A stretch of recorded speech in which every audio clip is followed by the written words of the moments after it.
amigos investidores, sejam muito bem-vindos ao BPMcast, nosso podcast para tratar de investimentos no Brasil, no exterior, sobre empreendedorismo e o que mais você quiser trazer aqui. Não temos uma pauta específica, então aqui nós temos liberdade para conversar sobre qualquer assunto. Bom, e o assunto de hoje, na verdade, é quase uma fofoca, né? É um assunto mais voltado para uma fofoca. Vim aqui para dizer para vocês que o senhor IF365 ele está vivo, hein? Está vivinho da Silva, no mesmo estilo, né? Converso com ele aqui de vez em quando, né? Pedi autorização ele aqui para gravar esse podcast e atualizar aqui, né, vocês aqui sobre o que ele tem feito. Ele não quer retornar para... Convidei ele, né, primeiramente, para fazer aqui esse podcast, mas ele não quer fazer um podcast, mas também não impediu de comentar aqui sobre, né? E é porque muita gente pergunta. O pessoal vai lá no YouTube, né? Ou então bota lá no Instagram, ou até mesmo no X, né? Pergunta, chama ele, faz um podcast aí, conversa, cadê? Não vai comentar mais nada, né? Então, vou trazer aqui algumas atualizações para vocês, coisa rápida, simples, mas para quem quer saber como é que tá a vida aí do 365, vou falar aqui um pouquinho. Bom, primeiramente, o 365, né, Senhor IF 365, para quem não conhece, né, deixa eu só fazer rememorar aqui, né, o 365, ele veio aqui para a blogosfera também, né, naquela época que a gente conversava sobre o movimento FIRE, e ele era piloto, né, internacional, juntou um bom capital aí em dólar, depois voltou para o Brasil, transformou grande parte desse capital aí em reais, investiu basicamente em fundo de investimento imobiliário, naquela época que estava no boom, né? Ali em 17, 18, 19, antes de pandemia e antes desse governo atual agora. Então os FIs eles foram muito bem naquela época, né? E com isso ele já tinha lá seu patrimônio lá acima de 4 milhões em FI, que gerava para ele renda de 20 e poucos mil reais por mês, que já era o suficiente para ele viver, além de outros investimentos, né? E aí ele chutou o pau da barraca, pediu demissão da empresa, né? E ficou vivendo só de dividendos e trazia ali atualizações de quanto que ele gastava, né? Os rendimentos dele. Depois ele começou a fazer um podcast também, enfim, né? Então ele contribuiu bastante aí, principalmente para aquelas pessoas que pensam em se aposentar mais cedo, né, que atingiram aí um patamar de patrimônio, né, e às vezes não sabe se consegue viver de renda. E aí o senhor IF está mostrando aí que consegue. E olha, nós estamos falando isso daí, foi até antes da pandemia, hein? Então, não sei, de repente 2019 ali que ele apareceu, 18 ou 19, não lembro o ano certo, mas estamos em 25 e ele ainda está lá vivendo de renda. Algumas particularidades, né? Ele é casado, mas não tem filho, então isso daí já não limita ele em certas localidades, né? Então, para quem tem filho é mais difícil ficar viajando, mudando, morar fora, ou então ser até um nômade, digamos assim, né? Então, para ele, ele tem essa particularidade aí, né? Que evita que ele fique no mesmo lugar, né? Que ele pode sair para vários lugares, tá bom? E aí, nessa ideia toda aí, né, que ele tinha ideia de sair, morar no exterior, viajar bastante, ele tá morando em Portugal. Então, já era um planejamento.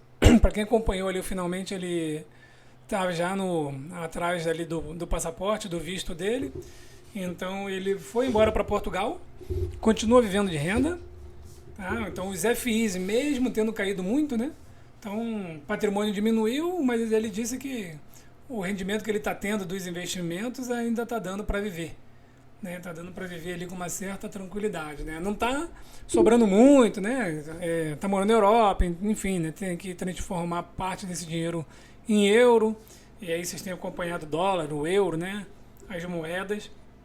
Então, deu uma apertada lá. Mas o que deixa ele mais tranquilo para viver de renda é que ele chegou uma época que ele resolveu comprar um apartamento. E então ele não está sofrendo com aluguel, né? Porque enquanto no Brasil a gente consegue, às vezes, comprar um apartamento financiado e receber aluguel que cubra a prestação e às vezes até sobra mais alguma coisa, né? Lá fora é muito difícil isso daí. E aí ele resolveu então levar um dinheirinho para fora e comprar um apartamento pequeno, né? Mas ele não está pagando aluguel. E aí depois, né, com pandemia, com tudo, dólar, euro subindo, inflação subindo também, a economia lá fora também não está das mil maravilhas.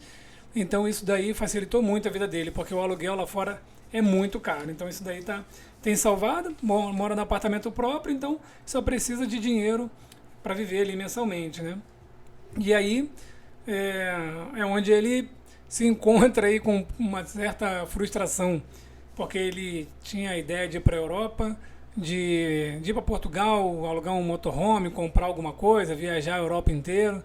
Lá, né, qualquer 2 horas de carro você já atravessou 2 países, diferente do Brasil, mas ele não conseguiu fazer nada disso ainda porque a esposa dele, né, não é brasileira, né, de Bali e da Indonésia, né, e não conseguiu ainda o visto lá. Então eles ficam preocupados de repente estar saindo e não conseguiu renovar o visto, enfim, ela ser deportada. Tem uma particularidade na vida dele ali com relação a essa questão de viagens, né? Então ele tá mais ou menos preso ali na região de Portugal, ali onde ele está morando. E, enfim, essa parte aí para ele ainda não está dando muito certo, né? Então tá guardando essa questão aí do passaporte da esposa. Uma coisa muito importante que a gente conversou bastante, né, aqui, a gente ficou debatendo, né, tá, mas e aí, morar aí com 3, 4 mil euros ou morar no Brasil com 30, 35 mil reais, né? Mas nas nossas conversas ali, o ponto unânime foi a questão da segurança, né? Então ele falou que, bom, aqui no Brasil, para nós que estamos aqui, temos acompanhado a questão de segurança, né? Principalmente Rio de Janeiro, São Paulo ali, Natal, Salvador, principais capitais. O Brasil está com um problema de segurança grave, né? Eu acompanho particularmente bastante e realmente é muito difícil. Algumas cidades do Brasil ali você ainda consegue ter uma qualidade de vida um pouquinho melhor, né? A segurança ainda é um pouquinho melhor. Você pega ali algumas cidades do interior do Rio Grande do Sul, Santa Catarina, Paraná, algumas cidades do interior ali de São Paulo também. Pega o Distrito Federal ali, né? Mais o plano piloto ali, porque a cidade de satélite também tem um índice bem alto de criminalidade. Quando você vai sobe para o norte, nordeste, mais complicado ficar pontuando cidade, né? Talvez ali João Pessoa, um pouquinho melhor, enfim. Mas ele disse que lá em Portugal não tem esse tipo de problema, né? Então, assim, o pessoal faz festa de noite, anda 11 horas da noite, meia-noite, pega celular, atende, não tem problema. Então, nessa nossa conversa aí, né, ele disse que o principal fator de ficar por lá é a segurança, mas que, como ele está com muito tempo ocioso, ele até pensa em, de repente, voltar para o Brasil, né? Então ele fica pensando lá, mas se eu voltar para o Brasil? Ele não tem nenhuma outra cidadania, a esposa dele, né, não está conseguindo tirar lá o visto, o passaporte, né? Para poder ficar lá em Portugal e eles poderem viajar.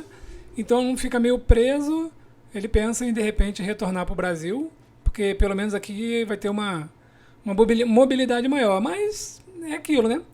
Vai lá na Europa, você pega um carro, um asfalto de qualidade e atravessa ali 2, 3, 4 países, visita, você faz um tour. Inclusive, eu tenho um tour que eu, na época no Facebook, tem muitos anos, eu deixei guardado, né? De um rapaz que fez toda a Europa de carro e ele pontuou tudo, né? Todos os países da Europa, né? Onde que ele foi, de onde para onde que ele dormiu, um negócio sensacional. E lá na Europa realmente você consegue fazer isso, né? Agora, você vem para o Brasil é meio complicado, né?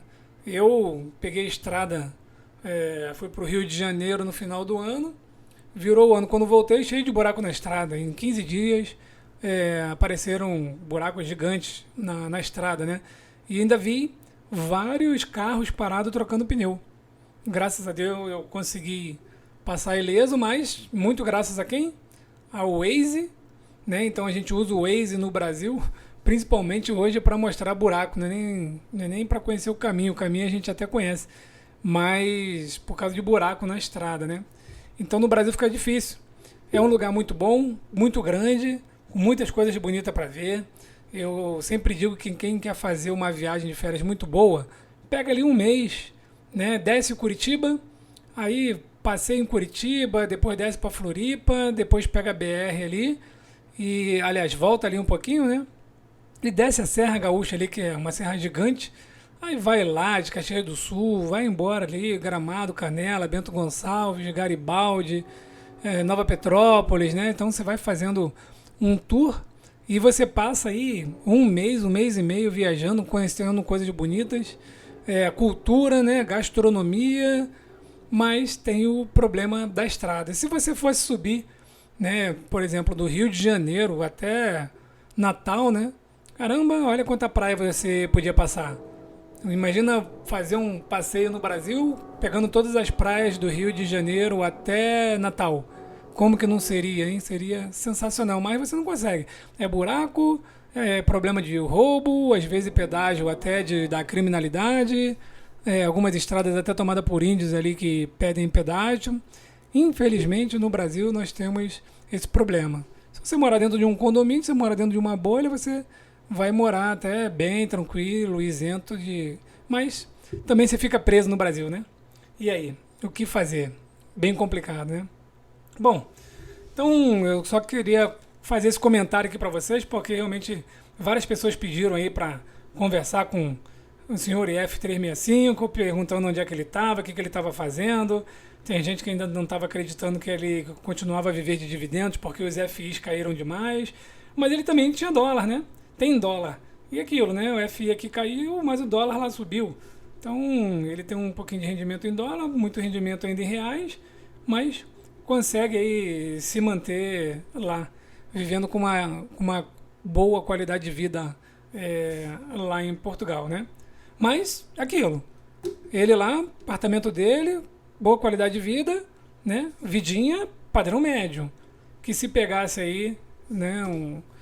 Uns 4 mil e poucos euros aí, mais ou menos, transformasse para reais, você ia ter, sei lá, uns 30 mil reais, 30 e pouquinho, que aqui talvez você vivesse num padrão até um pouquinho melhor do que lá em Portugal. Então a gente sempre fica nesse bate-papo, né? Melhor 5 mil dólares no exterior ou melhor 30 mil reais no Brasil, né? O que você acha? Enfim. Bom, pessoal, por enquanto é isso. Algumas plataformas permitem comentário, então podem fazer comentários à vontade aí. Se tiver alguma pergunta para o senhor IF, pode deixar aí, pode fazer. Depois eu converso com ele ali. Se ele quiser responder, eu vou e trago para vocês aqui. Beleza? Por enquanto é isso. Forte abraço a todos e nos vemos no próximo BPMcast.